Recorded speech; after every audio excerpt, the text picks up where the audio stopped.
কর্মফলের প্রভাব কেমন চলুন একবার দেখে নিই। গান্ধারী 100 পতঙ্গ নাশের ফল ভোগ করেছিল তার শতপুত্রকে হারিয়ে।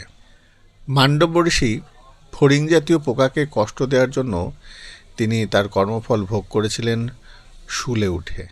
ভীষ্মদেব গরুচুরির কর্মফলে তাকে সরসজ্জায় শুতে হয়েছিল। রাবণ সতী বেদবতীর অপমানের ফলে কর্মফল ভোগ করেছিল তার বংশনাশের মাধ্যমে।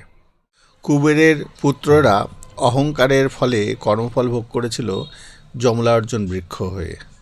ধৃতরাষ্ট্র 100টা পক্ষী নাশের ফলে তার সন্তানদের হারিয়ে তার কর্মফল ভোগ করেছিল।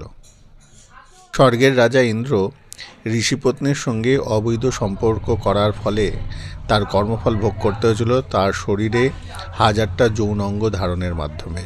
তাই তুমি রাজা হও বা ধনকুবেরের সন্তান হও, অথবা তুমি বড় বড় পণ্ডিত ব্রাহ্মণ হও, অথবা তুমি দেবরাজ ইন্দ্র হও, কিন্তু তোমাদের প্রত্যেককেই কর্মফল ভোগ করতে হবে।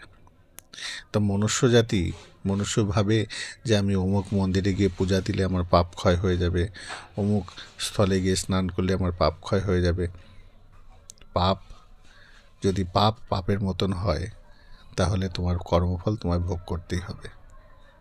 জয় নিতাই, জয় গৌ।